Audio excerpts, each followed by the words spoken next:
আমরা যখন কারো কাছে ঠকি তখন আমরা বারবার করে বলতে থাকি সে আমাকে ঠকিয়েছে। আসলে আমরা কিন্তু ঠকি না, ঠকে সে নিজেই, যে তোমাকে ঠকাচ্ছে। কারণ সে তার নিজের বিবেকের কাছে ঠকছে, সে তার নিজের বাস্তবতার কাছে ঠকছে। অনেক মানুষ আমাকেও ব্লেম করে আমি নাকি অনেককে ঠকিয়েছি। আসলে বাস্তবতার সামনে দাঁড়িয়ে যদি কেউ আমাকে জিজ্ঞেস করে যে আমি কাকে ঠকিয়েছি, পুরো কথাটা জানবার পর সে নিশ্চয়ই মনে মনে ভাববে যে আসলে ও যে কাজটা করেছে সেটা ঠিক করেছে। শুভ সকাল, welcome back to our channel. কেমন আছো তোমরা? আশা করি ভালো আছো, আর আমিও ভালো আছি।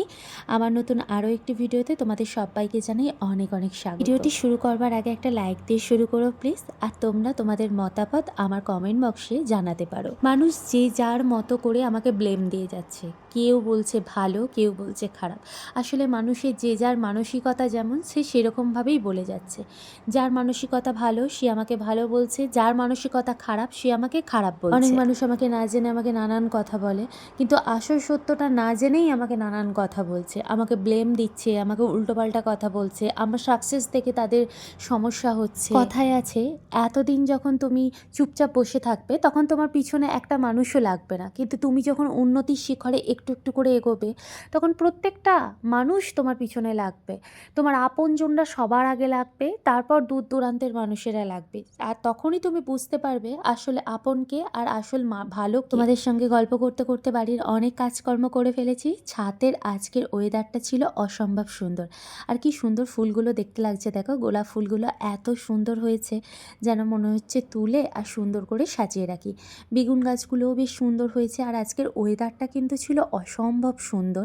আসলে দুদিন আগে বৃষ্টি হয়েছে, তো যার জন্য ওয়েদারটা সুন্দর ছিল। আর সুন্দর রোদও বেরিয়েছে। আর সকাল সকাল এরকম শীতের দিনে রোদে দাঁড়াতে কিন্তু বেশ ভালো লাগে। তবে এবারে কি হয়েছে, আমাদের এই যে ছাদের গাছগুলো সব কেটে দিয়েছে, তো সেই জন্য ফুল পাওয়া যায় না। পুজো করতে গেলে ফুলের এত অসুবিধে হয়, আর আমাকে ফুল কিনতে যদি হয় তাহলে সে অনেক দূরে ফুল কিনতে যেতে হবে। তবে জীবনটা আমার একটা সময় এসে ওই কাদা মাখার মতো অবস্থা হয়েছিল। এখন সেই সমস্ত কাদা মেখে পরিষ্কারভাবে বসে আছি।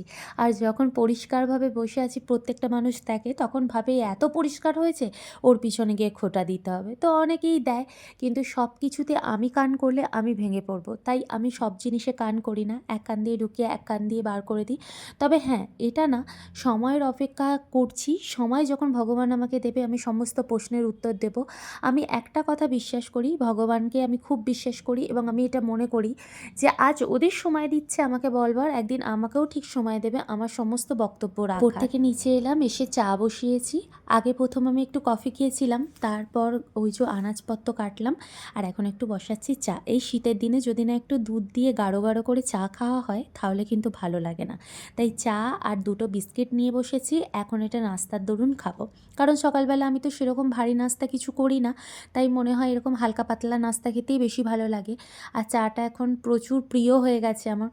একটু দুধ দিয়ে বেশি করে গাঢ় গাঢ় করে চা খেতে আমার খুব ভালো লাগে। আজকে তোমাদেরকে একটা কথা আমি বলি, আমার হাজব্যান্ডকে আমি প্রচণ্ড ভালোবাসি, প্রত্যেকে প্রচুর ভালোবাসে, কিন্তু আমার ভালোবাসার নির্দিষ্ট একটা কারণ আছে। আমার জীবনের এমন একটা ঘটনা রয়েছে, যেই ঘটনাটা হয়তো আমি কখনো বলতে পারবো কিনা আমি জানি না, তবে আমার জীবনের একটা খুব বড় ঘটনা রয়েছে, যেই ঘটনাটা কখনো যদি আমি বলতে পারি, আমি সত্যি বলছি মন থেকে ভীষণ হালকা হব। তবে সেই সময়টার সময় শুধুমাত্র এই মানুষটাই আমার হাত ধরেছিল।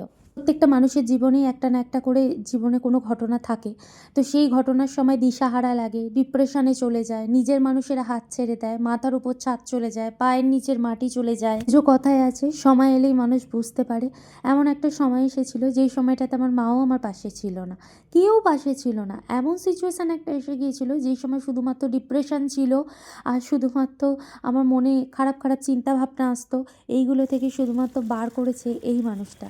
এই যদি না থাকতো হয়তো আজকের ঋতুকে তোমরা দেখতে পেতে না। কাচাকুচি করা কমপ্লিট হয়ে গেছে, আর এখন একটু ছাইরনটা এসে দাঁড়ালাম। তো দাঁড়িয়ে তোমাদের সাথে ভাবলাম কিছুক্ষণ কথা বলি, গিয়ে তারপর স্নান করতে যাব। তো অনেক কাচাকুচি ছিল, সেগুলো করে ছাদে শুকনো করতে দিলাম। আর এখন যাব নিচে, গিয়ে করব স্নান। আর এখন ঘড়ির কাটায় প্রায় ওই 12টা 15-20 মতো বেজে গেছে। তো এখন যদি স্নানটা না করি অনেক লেট হয়ে যাবে। তো চলো স্নান করব, রান্না করব, অনেক কাজ আছে। আর ওদিকে ঠাকুরমশাই পুজো করে চলে গেছে, এদিকে আর এইদিকে। তো চলো নিচে যাই। পড়ে থাক ওইসব কথা। আজ তোমাদেরকে দেখাবো আমি একটা সুন্দর ভর্তা। এইভাবে ভর্তাটা তোমরা খেয়ে দেখতে পারো। এখানে আমি ফ্রাই প্যান বসিয়ে দিয়েছি, ওর মধ্যে অল্প পরিমাণ সর্ষের তেল দিয়েছি, দিয়ে ভালো করে চাড়িয়ে নিয়েছি। এবার এর মধ্যে আমি দিয়ে দেবো বেগুন। তো বেগুন দিয়ে আজকে ভর্তা বানাবো। যদিও তোমরা অনেকেই বানাও, তবে এভাবে একবার বানিয়ে খেতে পারো। বেগুন দিলাম, আর বাড়িতে ছিল শিম। তো এখন শিম দেব, প্রায় 4-5টার মতো শিম দিয়েছি। আর দেব এখানেতে আলু ছোট ছোট করে কুচি করে রাখা, ওই দুটোর মতো দিয়েছি।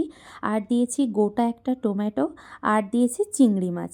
তো এইভাবে ভর্তা করে কখনো খেয়ে দেখো, খুব ভালো লাগে। তবে তোমরা চাইলে এখানে রসুন আর কাঁচা লঙ্কাও দিতে পারো, তবে রসুন আর কাঁচা লঙ্কা আমি কিন্তু এখানে দিই। শীতকাল মানেই হচ্ছে নানান ধরনের সবজি দিয়ে ভর্তা আর গরম গরম ধোঁয়া ওঠা ভাত, দারুণ লাগে খেতে। তো এর মধ্যে পরিমাণ মতো নুন আর অল্প একটু হলুদ দিয়ে এখন ঢাকা চাপা দিয়ে দিয়েছিলাম। প্রায় 10 মিনিট পর ঢাকা চাপা খুলে দেখো, এখন সমস্ত জিনিসগুলোকে একটু করে উল্টে দেব। আর ভর্তাটা তোমরা কিন্তু এইভাবে একবার বানিয়ে খেয়ে দেখো, আশা করি তোমাদের প্রত্যেকের খুব ভালো লাগবে। আমি তো বানাবার পর পুরো একদম ভর্তা প্রেমী হয়ে গেছি, কারণ এত সুন্দর খেতে হয়েছিল ধারণার বাইরে। এরপর আরও 10 মিনিট ঢাকা চাপা দিয়ে তারপর নামিয়ে নিয়েছিলাম। এখন পেঁয়াজ কুচি নিয়েছি, অল্প পরিমাণ নুন নেব, আর দিয়েছিলাম আমি এখানে কাঁচা লঙ্কা। তো শুকনো লঙ্কা যেহেতু বাড়িতে ছিল না, তাই কাঁচা লঙ্কা দিয়েছি। যেহেতু আমি ভর্তা একটু ঝাল ঝাল খেতে পছন্দ করি, তাই এখানে আমি 3-4টের মতো লঙ্কা নিয়েছি। প্রথমে নুন দিয়ে ভালো করে মেখে নিয়েছিলাম, তারপর পেঁয়াজটা মেখে এখন ভর্তাগুলোকে খুব সুন্দরভাবে মেখে নিচ্ছি। আসলে প্রচণ্ড পরিমাণ গরম ছিল বেগুন টেগুনগুলো, তো সেই জন্য আস্তে আস্তে মাখাচ্ছিলাম। ভর্তাটা যা সুন্দর খেতে হয়েছিল, গরম ভাতের সাথে অসাধারণ লেগেছিল। আর এখন আমি দিয়ে দিলাম একটুখানি কাঁচা সর্ষের তেল। ভর্তার মধ্যে কাঁচা সর্ষের তেল থাকবে না, সেটা কি কখনো হয় বলো তো? ভর্তা মেখে রেখে দিলাম। এখন আমি মাছ ভাজা করছি, তো ভাতের সাথে মাছ ভাজা খাবো, তো সেই জন্য মাছটাকে লাল লাল করে ভেজে নিয়েছি। রান্না করা কমপ্লিট হয়ে গেছে, আর বাসন টাসন প্রায় মাজা হয়ে গেছে। এখন খেতে বসবো, আর এখন ঘড়ি কাটায় 2টো বেজে গেছে। তো আগে 1:30টার মধ্যে খেয়ে নিতাম, তো আজকে অনেকটা দেরি হয়ে গেছে। তো আজকে কী কী রান্না করেছি চলো আমার লাঞ্চ থালিটা তোমাদের সাথে শেয়ার করি। আজকের লাঞ্চ থালিতে আছে এই যে ভর্তা, ওই যে শিম আলু চিংড়ি মাছ বেগুন দিয়ে একটা ভর্তা করেছি, আর আছে জিরে আলু ফুলকপি লঙ্কা চিড়ে একটা ভাজা, এখানে আছে ভাত পেঁয়াজ, এখানে কিছুটা চিংড়ি মাছ ভাজা, আর এমনি শুধু ভাজা। এই হচ্ছে আজকে দুপুরের আমার লাঞ্চ থালি।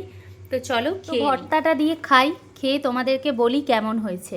যদিও আমি প্রথম বানিয়েছি আর নিজের আইডিয়া থেকেই বানিয়েছি, তাই ভাবলাম একটু টেস্ট করি। এই যে ভর্তা তো সকলেই খেতে ভালোবাসে, ভর্তাটা এত সুন্দর খেতে হয়েছে।